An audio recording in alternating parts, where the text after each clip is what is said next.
Buenos días, hermanos. Tenemos el privilegio de congregarnos de una forma virtual a razón de la situación que estamos viviendo a nivel mundial por esto de la pandemia, el COVID-19 o coronavirus. Hoy día es especial, la verdad, porque como primer domingo de mes, por lo general celebramos la cena del Señor. Si bien es cierto, esta vez no la podremos hacer, eso no significa que no podamos estar en comunión. Común unión, ¿cierto? Tener en un mismo espíritu, poder adorar a Dios y reconocer su obra en medio de su pueblo. Así que los invito a que puedan abrir sus Biblias en la segunda carta de Timoteo, o del apóstol Pablo a Timoteo, en el capítulo 1, versículo 7. Y ahí estaría centrada nuestra enseñanza. Porque no nos ha dado Dios espíritu de cobardía, sino de poder, de amor y de dominio propio.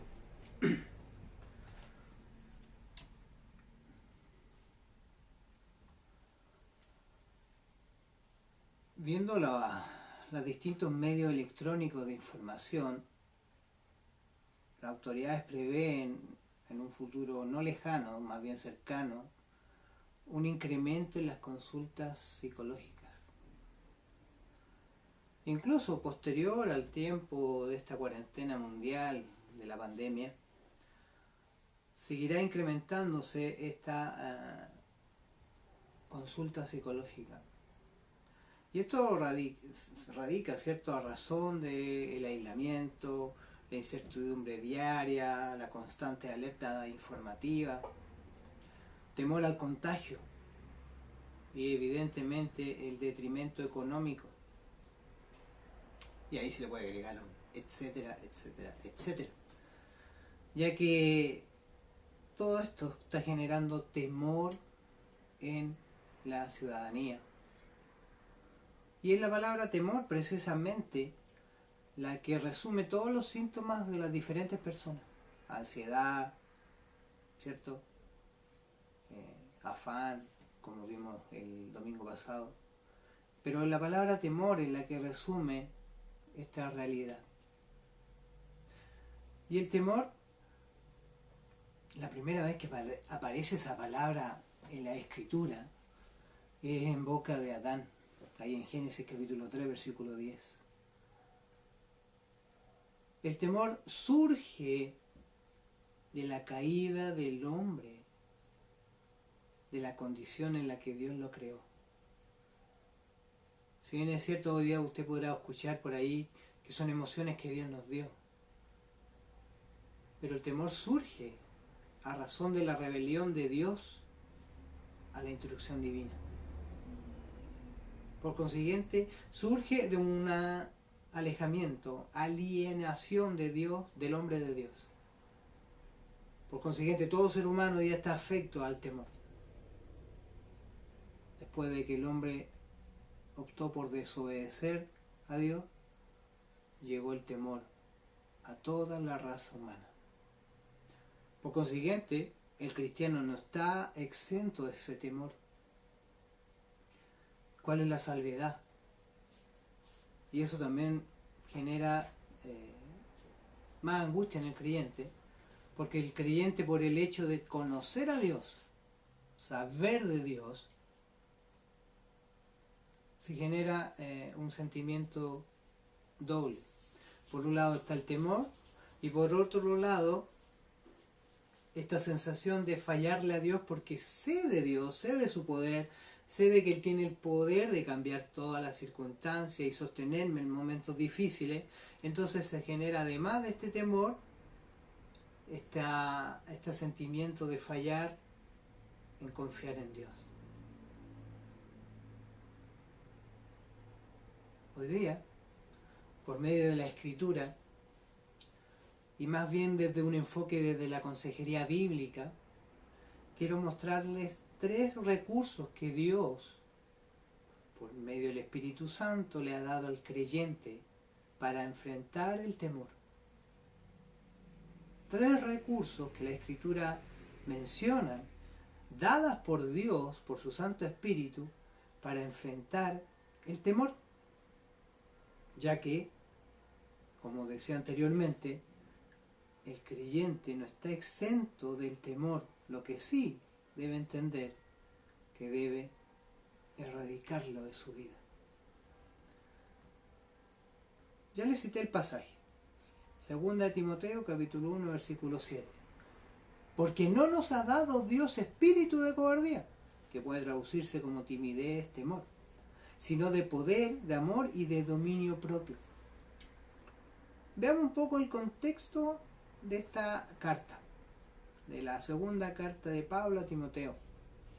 En el contexto en que se encuentra Timoteo, que está escuchando o leyendo lo que Pablo le envió. Recuerden, Pablo se encuentra encarcelado, de su segundo encarcelamiento. Está próximo a ser ejecutado. La persecución por parte del Imperio Romano se ha incrementado contra los cristianos, por iniciativa de Nerón. Recuerden que Nerón incendió Roma y buscando un chivo expiatorio, no halló mejor chivo expiatorio que a los cristianos. Por consiguiente, la hostilidad o la persecución por parte del Imperio Romano hacia los cristianos se incrementó. Y usted ha visto o ha leído libros o cuadros representando a los cristianos, ¿cierto?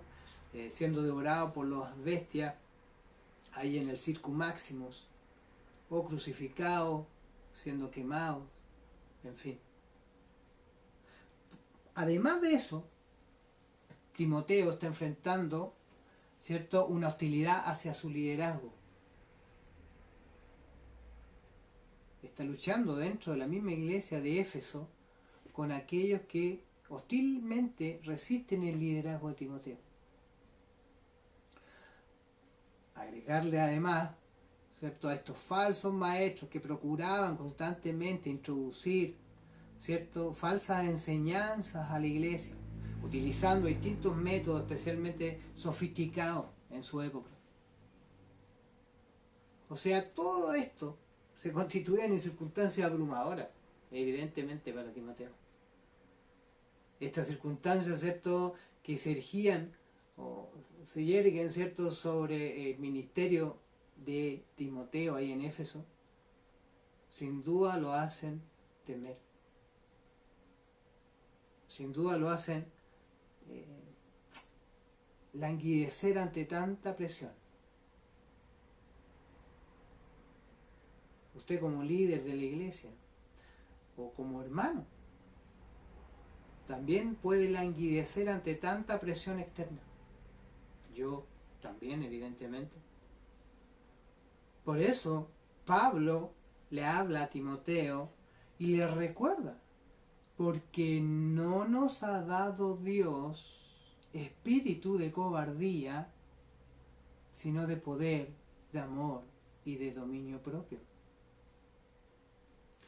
Esa palabra cobardía que aparece en la Reina Valera 60 y en la Biblia de la América, como decía anteriormente, puede ser traducido por timidez, temor. Un temor que evidentemente surge a razón de la presión externa. Hoy día, a razón de lo que vive el mundo, y el cristiano también inserto en este mundo, también se puede estar viendo enfrentado a los temores. Incluso se escucha o cierto se ve por ahí en los medios, si nuestra fe es tan grande, ¿por qué Dios nos está permitiendo vivir esto? Siempre se van a levantar comentarios en contra de la fe y de nuestro Dios. Así que debemos estar firmes en la palabra. Ahora preguntémonos, si la Escritura nos dice que Dios no nos ha dado un espíritu de cobardía, sino por el contrario, uno de poder, de amor y de dominio propio, perdón, debemos reconocer el patrón de respuesta que tenemos ante este temor.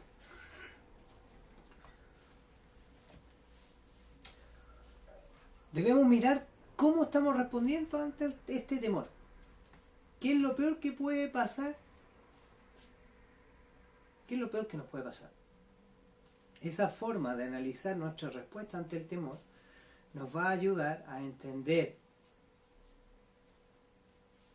nuestro pensamiento, lo que está en nuestro corazón. Porque el temor, si usted lo piensa bien y lo analiza bien, como les decía, desde una perspectiva de la consejería bíblica, el temor mira tanto el pasado como el futuro. ¿Sí? En el caso de Josué, ¿recuerda? Moisés muere. Un liderazgo fuerte, con mucha manifestación de Dios y de su poder. En cambio ahora Josué toma este liderazgo y recuerda lo que le dijo el Señor: esfuérzate y sé valiente.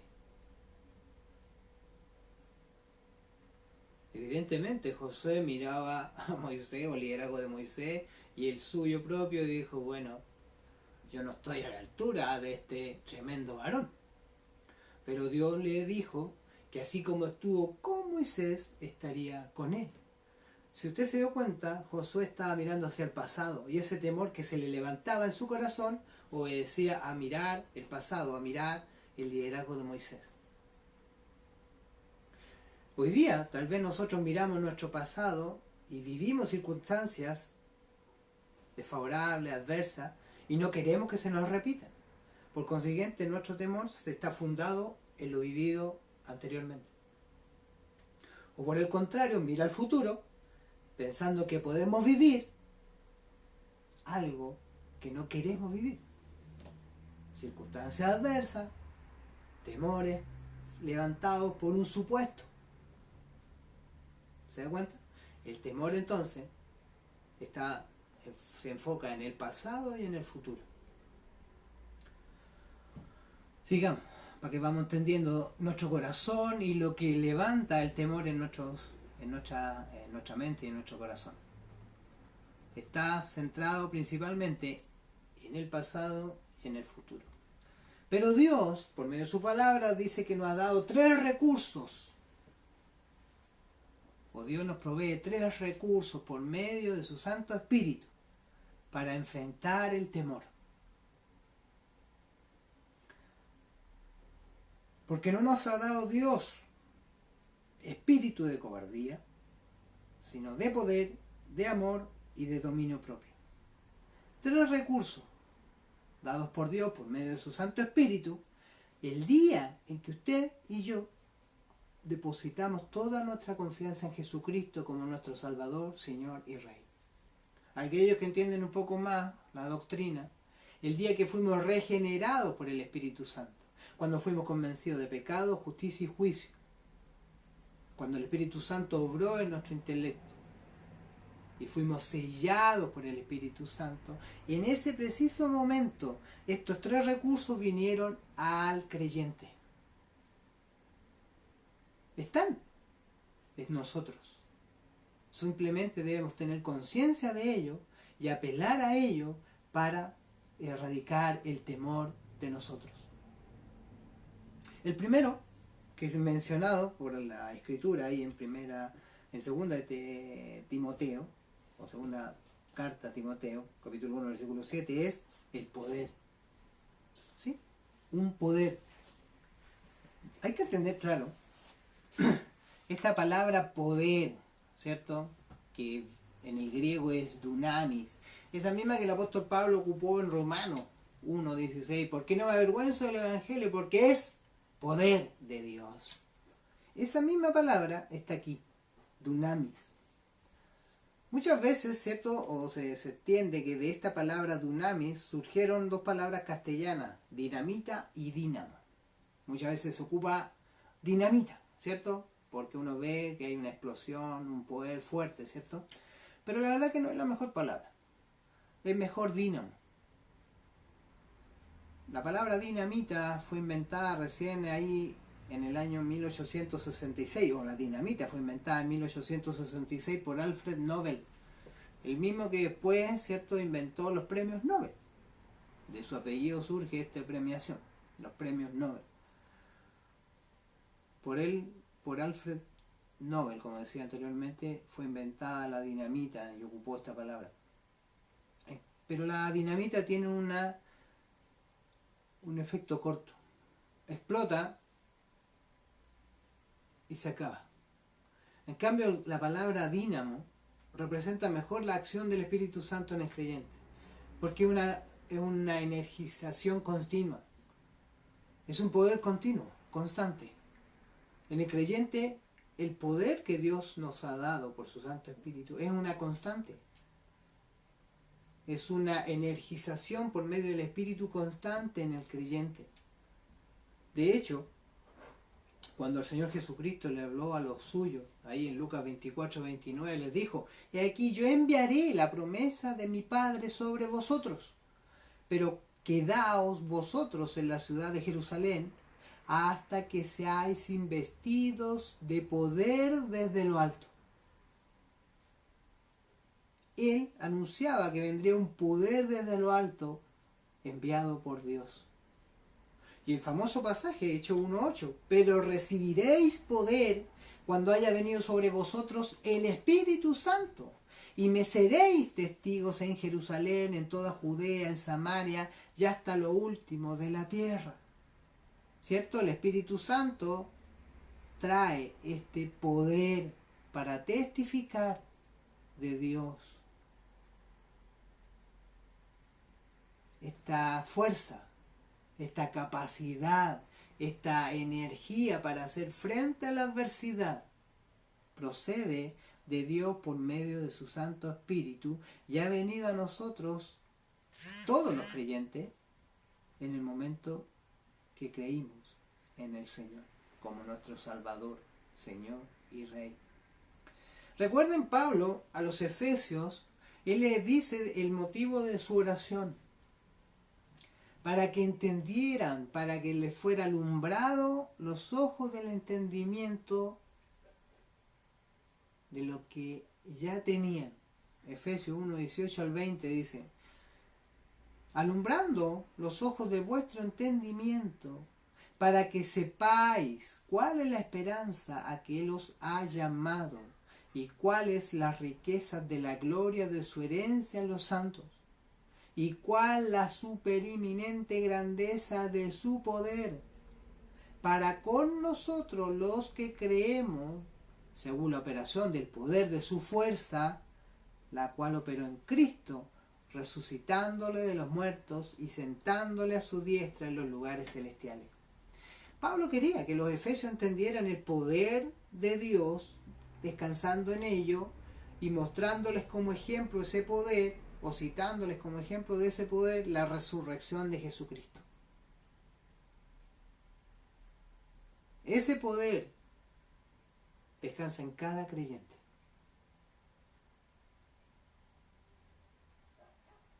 Usted y yo, que ha puesto la confianza en Jesucristo como Salvador, Señor y Rey, tiene ese poder de Dios por medio del Espíritu Santo. El Espíritu Santo mora en cada creyente, no hay que llamarlo a nosotros. En el minuto que usted creyó fue, una palabra teológica, regenerado, o como la Escritura le llama, vivificado por el Santo Espíritu. Estábamos muertos en delito y pecado, eso dice Efesios 2:1. Pero el Espíritu Santo nos vivificó y nos selló morando en nosotros. Por otro, en otros pasajes Pablo nos dice que no contristemos al Espíritu Santo que mora en nosotros. Más adelante en Efesios capítulo 3, versículo 20, Pablo dice: y aquel que es poderoso para hacer todas las cosas, mucho más abundantemente de lo que pedimos o entendemos, según el poder que actúa en nosotros. Actúa, un presente continuo, así como la presencia del Espíritu Santo en nosotros es continuo y presente, así el poder de Dios opera en nosotros. No es para que andemos haciendo alarde de ese poder, sino que ese poder nos capacita para enfrentar las adversidades de la vida, para poder testificar del Señor en medio de circunstancias adversas. En nuestra carne, hermano, le aseguro, es imposible. Si usted está apelando a su fuerza, lo lamento, va a fracasar. Si usted está apelando al poder de Dios por medio de su Santo Espíritu, Él lo va a energizar, le va a dar la capacidad de sobreponerse a la adversidad. Ese poder le va a permitir sacar el temor de su corazón. Por eso es un recurso que Dios, por medio de su Santo Espíritu, le ha dado a cada creyente. El segundo recurso que enuncia esta epístola es el amor. ¿Sí? Porque no nos ha dado Dios espíritu de cobardía, sino de poder y de amor. Interesante, ¿cierto? Que el amor sea un recurso dado por Dios, incluso servible para erradicar el temor de nuestros corazones. ¿Recuerdan Romanos 5:5? Se los leo. Y la esperanza no avergüenza, porque el amor de Dios ha sido derramado en nuestros corazones por el Espíritu Santo que nos fue dado. Eso está ahí en Romanos capítulo 5, versículo 5.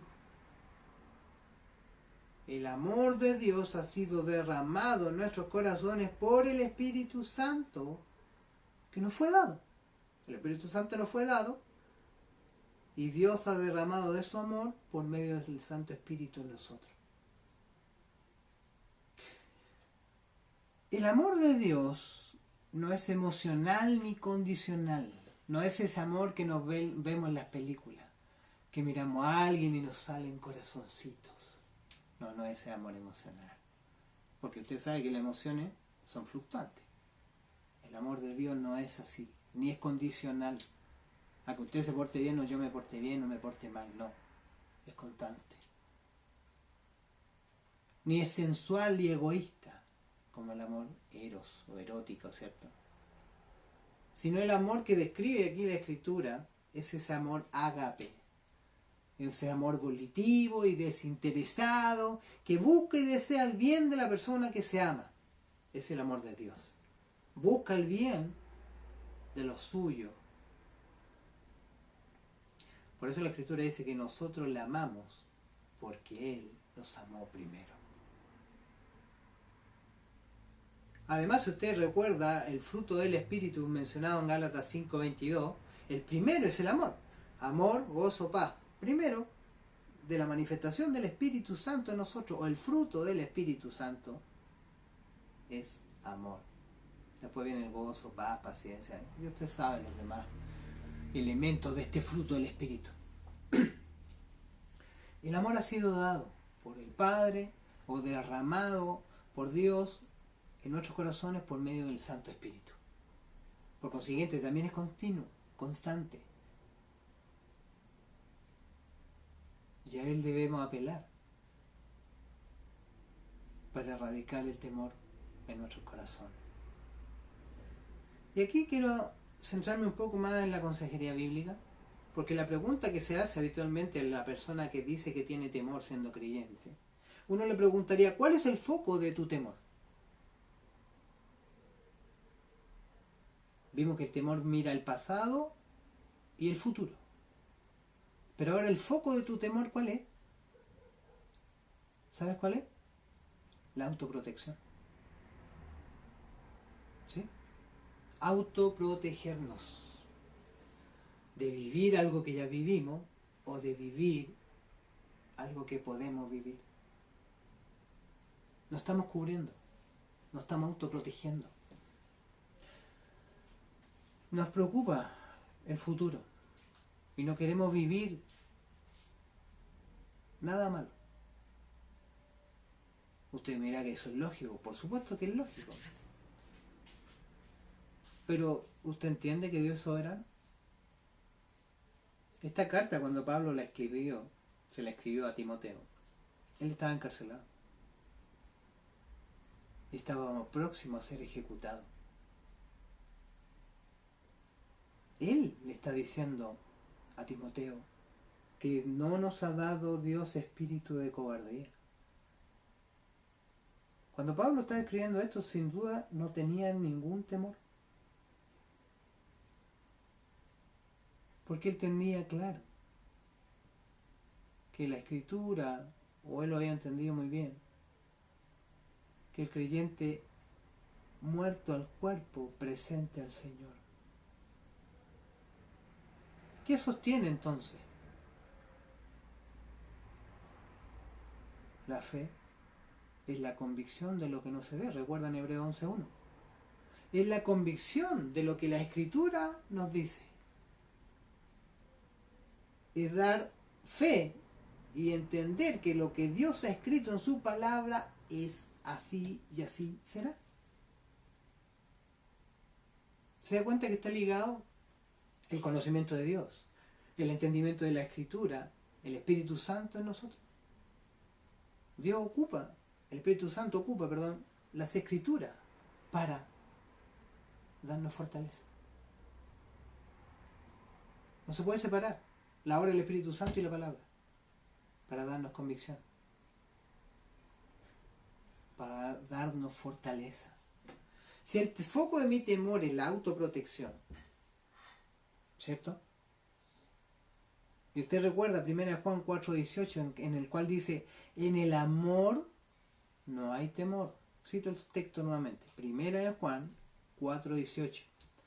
En el amor no hay temor, sino que el perfecto amor echa fuera el temor, porque el temor lleva en sí castigo, de donde el que teme no ha sido perfeccionado en el amor.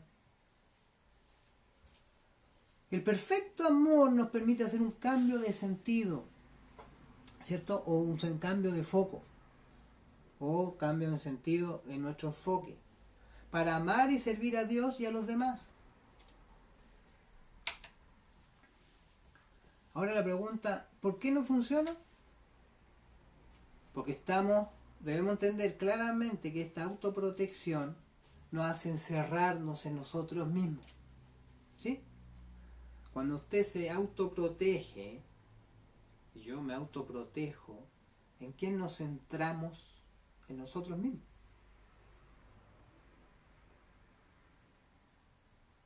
No quiero vivir lo que viví en el pasado. No quiero vivir lo que puede en el futuro algo.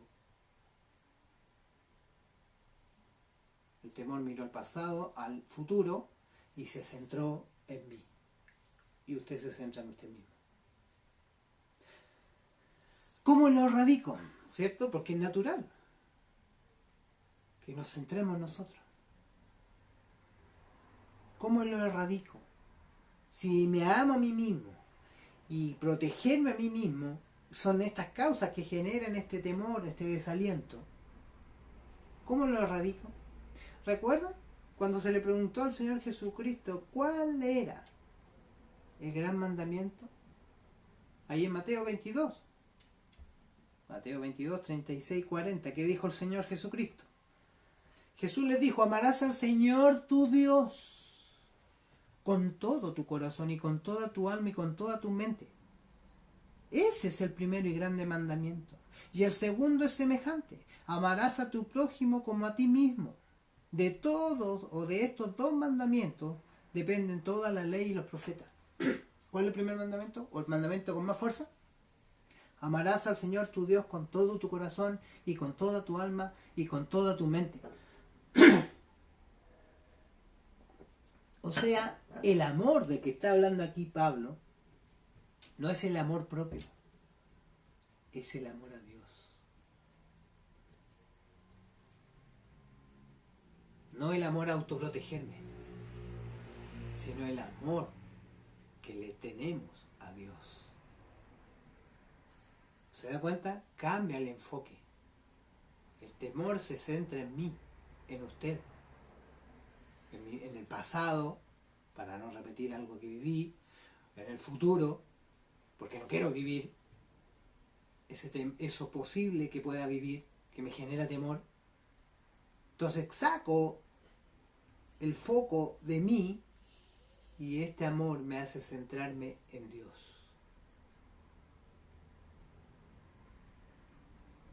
Eso es lo que está diciendo Pablo cuando está citando al amor como este recurso para erradicar el temor.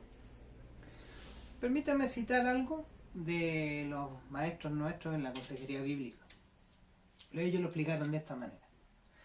Si tenemos un temor a cruzar la carretera, aquí incluso sirve para las crisis de pánico. Tengo miedo a los grandes camiones, ¿cierto? A los autos que transitan a alta velocidad. Y esto me genera incluso tanto temor, como le llaman hoy día en la psicología, que me genera una crisis de pánico.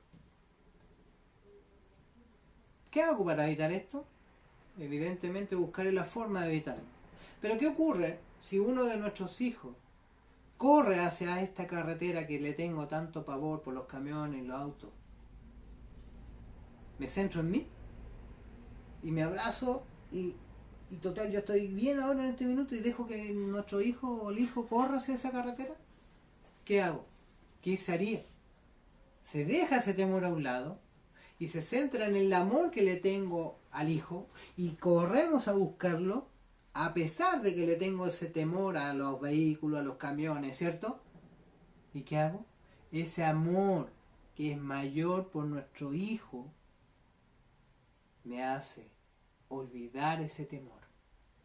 ¿Se da cuenta? Que el perfecto amor echa fuera el temor.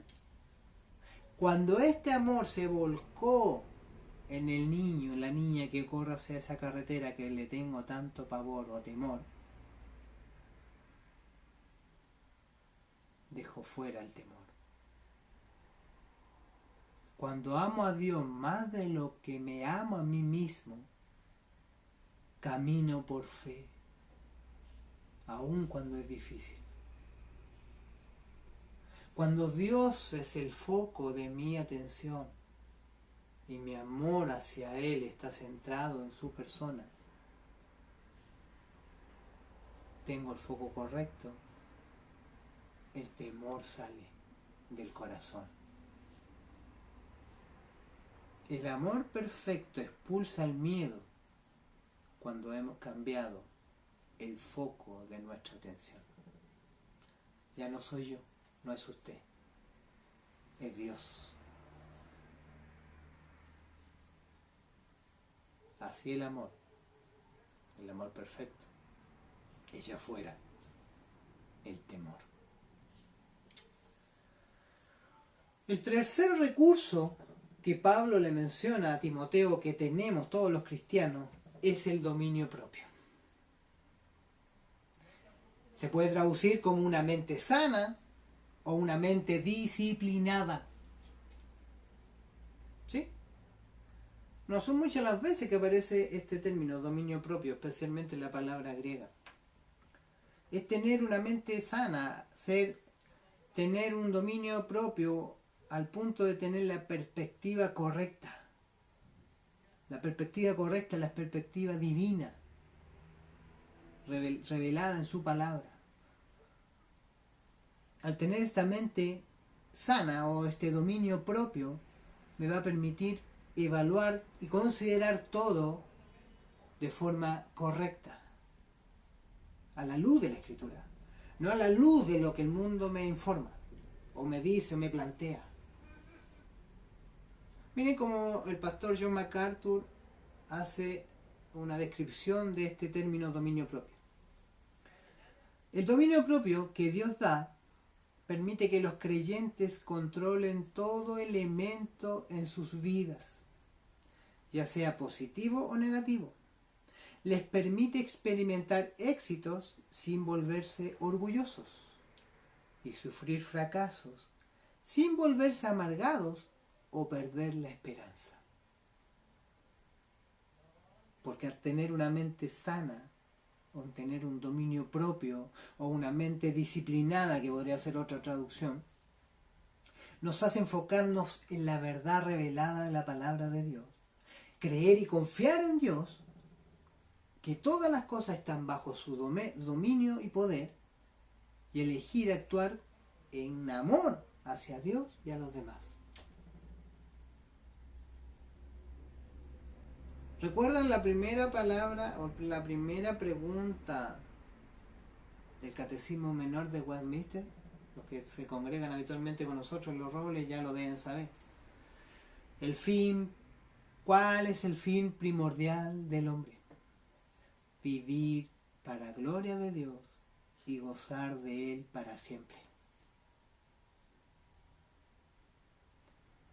Trabajando juntos estos tres recursos que Dios ya nos ha dado por su Santo Espíritu, el poder, el amor y el dominio propio, cada creyente veremos cómo el temor sale de nosotros y podemos servir a Dios de mejor manera y a nuestros prójimos. Por eso Pablo, a raíz de las circunstancias que vivía Timoteo, les dice, porque no nos ha dado Dios espíritu de cobardía, de temor, sino de poder, de amor y de dominio propio. Son recursos que Dios nos dio por medio de su Santo Espíritu y tiene cada creyente, cada uno de nosotros. Ahora, que ya lo sabes, para erradicar ese temor en ti, debes ponerlo en ejercicio. El poder, el amor y este dominio propio. Que el Señor te bendiga, hermano, hermana. Que no necesitemos recurrir a la psicología, porque Dios ya nos ha investido de su Santo Espíritu y por medio de Él nos ha dado estos recursos, poder, amor y dominio propio. Que el Señor te ayude, que esta palabra te anime, te aliente, que sepas que no estás solo, que tienes recursos para hacerle frente al temor que puede venir a nuestro corazón. ¿Me acompañas a orar? Padre, te damos gracias, porque por medio de tu palabra entendemos lo que tú nos has dado.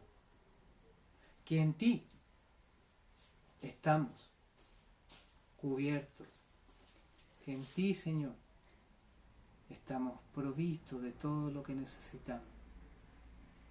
Gracias, Señor, porque por medio de tu palabra vemos que tú nos has dado este poder, este amor y este dominio propio. Ayúdanos, Señor, a ejecutarlo en nuestras vidas. Que nuestra mente, Señor, no se centre en nosotros mismos, sino en ti, en tu verdad y en lo que tú nos has dado. Gracias, Señor. Bendice esta enseñanza. Tu palabra nunca vuelve vacía. Así mismo lo dice tu palabra. Por consiguiente la encomiendo a ti, para que edifique a tu pueblo y le ayude, Señor, a aquel que escuche. Padre, gracias te doy, porque en medio de la adversidad que podemos estar viviendo, tú estás con nosotros. Y tu palabra también nos recuerda, como lo dijo el Señor Jesucristo, yo estaré con vosotros todos los días, hasta el fin del mundo. Amén. En el nombre de Jesucristo oramos, en el nombre que es por sobre todo nombre, nombre al cual se doblará toda rodilla de lo que está en el cielo, en la tierra y debajo de ella, y toda lengua confesará que Jesucristo es el Señor, para gloria de Dios Padre. En ese nombre oramos. Amén, amén y amén. Que el Señor les bendiga.